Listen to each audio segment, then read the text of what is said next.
Olá, meus amigos, seja muito bem-vindo ao canal Brasil no Ponto News, Brasil no Ponto TV. Se inscreva, compartilhe, deixa aquele like, é muito importante. Seu like, seu compartilhamento.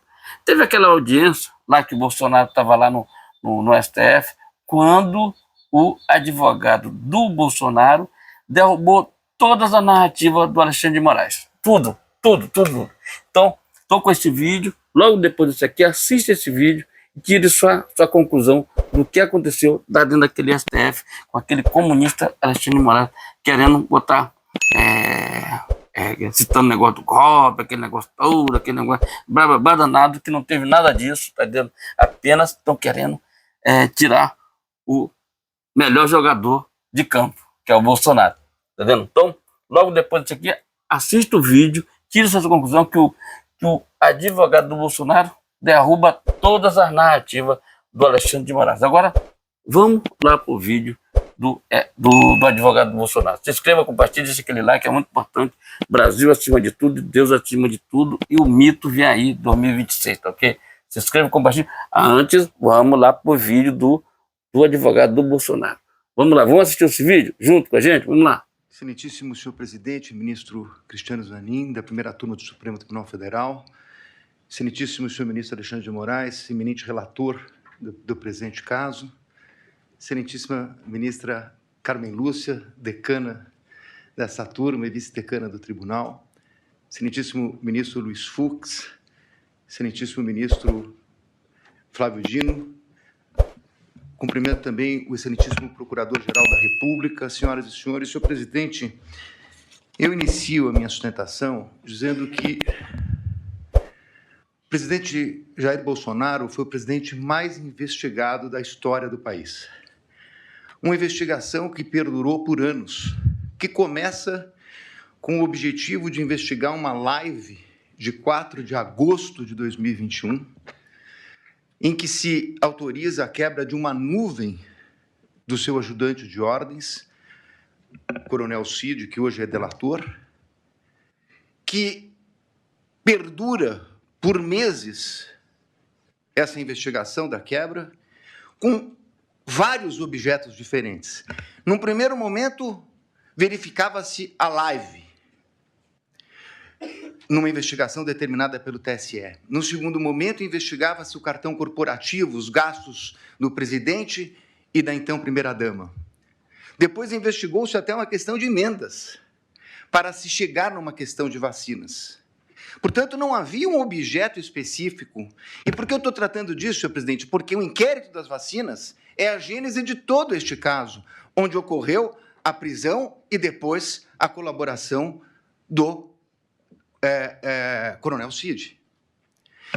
E o que se achou, senhor presidente, depois de tudo isso? Que foram determinadas buscas e apreensões, foi feita a quebra de nuvens, o presidente foi investigado, buscas e apreensões. O que se achou com o presidente? Absolutamente nada. E com todo o respeito e com toda a vênia, ilustre Procurador-Geral da República, eu contesto essa questão do documento achado no do Partido Liberal. Há, inclusive, no meu colega Paulo Bueno, uma ata notarial de que ele enviou para o presidente da República aquele documento. Então, esse documento não foi achado. Com o presidente não se achou absolutamente nada. A partir daí, restava a versão do delator, com uma minuta que estava no seu telefone tratando de uma questão de estado de sítio, e mais absolutamente nada. Então, vem a denúncia. E a denúncia é feita, efetivamente, com duas novidades. Porque, com o estado de sítio, e baseado na palavra exclusiva do delator, seria difícil a propositura de uma ação penal. Então, traz-se uma narrativa que vem, efetivamente, do começo de atos de pronunciamentos do presidente da República, pronunciamentos públicos, e depois o 8 de janeiro. Sobre esse primeiro momento, senhor presidente, eu me permito até fazer uma digressão sobre o mérito antes de tratar das preliminares, mas é importante dizer que, sobre esse primeiro momento, nós temos, efetivamente, uma acusação do Procurador-Geral da República de 2 artigos gravíssimos do Código Penal que tratam do golpe, e de golpe contra as instituições democráticas e contra o governo legitimamente eleito. Mas um minutinho só. Estamos tratando de uma execução que se iniciou em dezembro de 21, tratando do crime do governo legitimamente eleito. Qual era o governo legitimamente eleito? O dele. Então, esse crime é impossível, com todo respeito. Falar-se em execução de crime contra o governo legitimamente eleito, que era o dele. O governo legitimamente eleito veio no final do ano de 22, com as eleições. Então, como se falar em tentativa, em início da execução? E mais, como se falar em início de execução por pronunciamentos e lives, quando os dois tipos penais têm elementares do tipo a violência ou a grave ameaça? Não existia violência nem grave ameaça. Então é impossível falar dessa execução. Como eu disse, é porque não existia nenhum elemento, então começa uma narrativa a respeito de pronunciamentos públicos, para terminar no 8 de janeiro, que nem a Polícia Federal, que utilizou, como lembrou meu colega, mais de 90 vezes a expressão possivelmente, que não havia certeza, nem a Polícia Federal, que se utilizou dessas possibilidades, afirmou a participação dele no 8 de janeiro. Não há um único elemento, nem da delação. Aí me criticam que eu digo que a delação não vale nada e estou dando... Óbvio, porque nem o delator que o acusou fez qualquer relação dele com o 8 de janeiro. Não há uma única evidência a esse respeito. Portanto, apresentou-se uma denúncia. Com essas duas circunstâncias, e eu não tenho tempo, senhor presidente, tenho que falar rapidamente, mas essa denúncia, quando veio, o ilustre Procurador-Geral da República liberou 8 PETs no dia da apresentação da denúncia. Ele foi intimado, meu cliente, um dia depois. O segundo dia já era prazo. 8 petições, 45 mil documentos. Que até agora, senhor presidente, por Deus que está no céu, eu não sei dizer o que tem esses documentos relacionados com a ação penal. Essas 8 petições, eu não consegui verificar sequer relação, são 45 mil documentos. Na verdade, é um quebra-cabeça que foi, na verdade, exposto à defesa. E aí, na sequência, senhor presidente, eu queria tratar de uma preliminar que já meu colega que me antecedeu na tribuna fala da relevância do caso. Não é só a questão da relevância do caso, é a questão da competência. A minha questão principal é que o Supremo Tribunal Federal, na portaria do ministro Barroso, que encaminhou para as turmas das ações originárias, ele faz um destaque a respeito da questão do presidente da República. Então, o presidente da República, se crime houvesse contra o presidente da República, seria julgado pelo pleno do Supremo Tribunal Federal. Ora, se o Supremo Tribunal Federal entendeu agora, num julgamento que foi concluído recentemente, após a apresentação da denúncia, que a competência se prorroga e que os detentores de foro, ainda que deixem suas respectivas funções, passem a ocupar, saiam da prerrogativa de foro, e o delito será julgado pelo Supremo, prorrogando a competência que detivera aqui no momento que ocupava o cargo. Qual era a competência? Era do pleno, porque ele era presidente da República, e chegou a ser investigado como presidente da República. Muito bem. Mas, com base nisso, senhor presidente, o que nós temos nessa denúncia? A prova da defesa, substancialmente, é uma prova negativa. É uma prova negativa. Não fez, não participou, não aderiu, não autorizou. É uma prova negativa. Então, seria muito importante, e eu reconheço, ministro Alexandre de Moraes, Vossa Excelência despachou comigo no Salão Branco, e é verdade o que Vossa Excelência coloca, que todos os elementos da denúncia, citados na denúncia e no relatório da Polícia Federal, estão nos autos. A conversa de Mauro Cid, citada na denúncia, está realmente nos autos. Nós tivemos acesso quando é escrito, quando é por áudio. O que não está na denúncia é a completude da mídia. Como disse o meu colega que me antecedeu. Então, senhores ministros, a pergunta é o seguinte: se eu não tenho a mídia completa, nesse momento de preliminares, não seria o caso de a defesa poder suscitar, se fosse o caso, a cadeia de custódia da prova? Mas eu não tenho a completude, eu não tenho os telefones, eu não tenho as mídias. Há uma discussão muito grande a respeito desse plano punhal verde e amarelo. Há uma reunião seria absolutamente imprescindível verificar as demais mensagens que foram passadas naquele dia. As outras mensagens que foram passadas pelo WhatsApp. Os outros documentos que estão na mídia. É essa a reclamação da defesa. O que nós temos, e temos tudo que a denúncia citou e tudo que o relatório da Polícia Federal citou, mas esse é o recorte da acusação. Com todo respeito, a defesa tem direito a fazer o seu próprio recorte. E isso poderia impactar. Eu sei, ministro Flávio Dino, Vossa Excelência já falou aqui em outras sessões de julgamento que eu assisti, que falou hoje, nós não vamos fazer Vossas Excelências não farão um julgamento aprofundado da denúncia. É óbvio, nós estamos falando aqui de um standard mínimo, de uma verificação de possibilidade do recebimento da prova. Mas é evidente que se houvesse uma mensagem comprovando que não há nenhuma relação com o punhal verde e amarelo, teria muita importância para esse momento.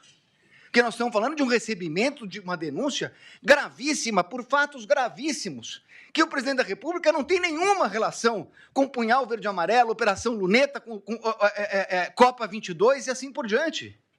Então, a verificação das trocas de mensagem, a partir do momento que Correios dizem que falaram com o Comando Militar, que pediram audiência no Planalto, no Alvorada, que tiveram lá, o que disseram? Isso não consta. É essa a importância de verificar toda a questão.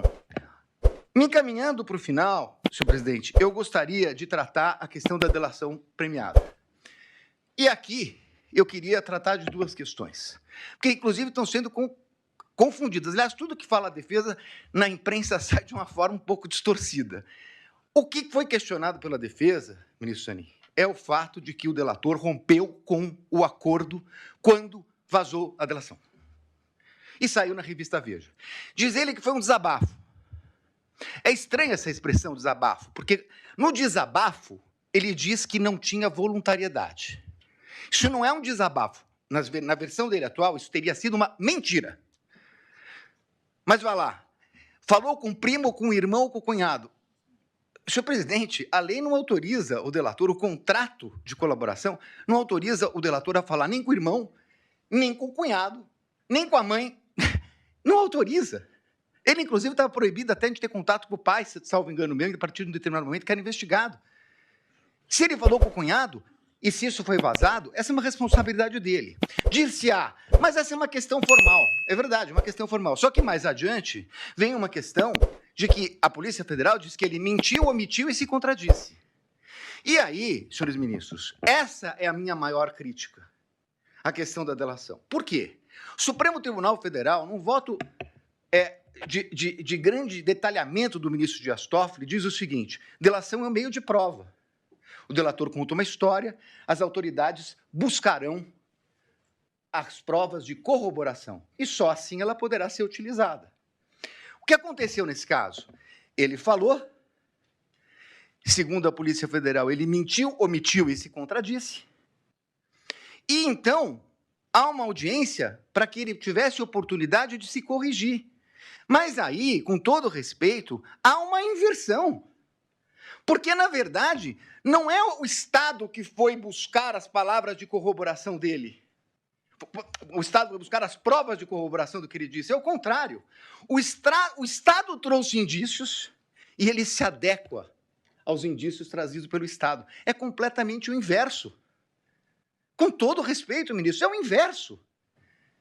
O delator tem que falar e o Estado tem que trazer as provas para condenar alguém.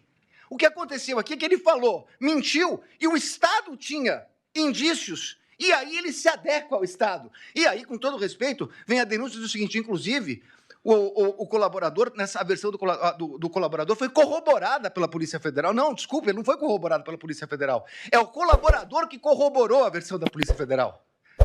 É exatamente o inverso disso.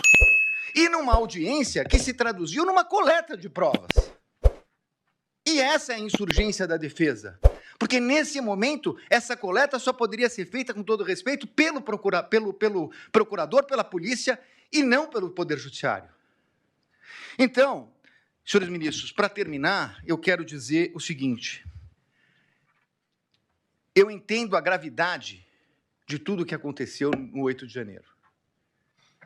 Mas Não é possível que se queira imputar a responsabilidade ao presidente da República, o colocando como líder de uma organização criminosa, quando ele não participou dessa questão do 8 de janeiro.